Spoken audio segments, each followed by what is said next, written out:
দীনেশ বাবু, আমরা দেখেছি বাংলাদেশে যখন সংখ্যালঘুদের উপর অত্যাচার হচ্ছে দিনের পর দিন, আপনারা কেন পথে নামেন না? আমরা পথে নামি না, এই কথাটা খুবই খারাপ। বাংলাদেশের কমিউনিস্ট পার্টি বাংলাদেশের শান্তি শৃঙ্খলার জন্য পথে নেমেছে। দরকার হলে আপনি বললে আমি আপনাকে ভিডিওটা পাঠিয়ে দিতে পারি। মূল বিষয়টা সেটা হচ্ছে যে বাংলাদেশের সংখ্যালঘুদের উপরে অত্যাচার হচ্ছে, সেটা নিয়ে যতটা এখানকার মানুষজন উদ্বিগ্ন, কিন্তু এখানকার মানুষ ততটাই উদ্বিগ্ন যখন বলা হয় যে নো মোর সংখ্যালঘু মোর্চা।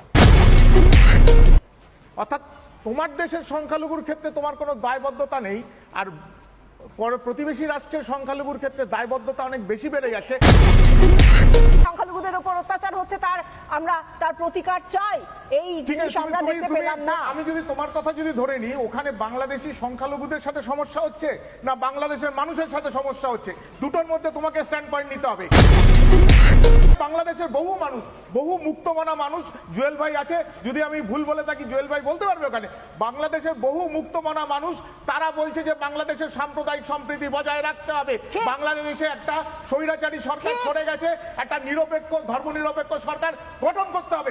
তারা কোন ধর্মের আমার জানার দরকার নেই, এবং বাংলাদেশের মানুষের পাশে দাঁড়াচ্ছে। জুয়েল ভাই বলুন তো, বাংলাদেশে যখন রাত্রেবেলা ডাকাত পড়ছে তখন বেছে বেছে শুধুমাত্র সংখ্যালঘু মানুষদের উপরে পড়ছে?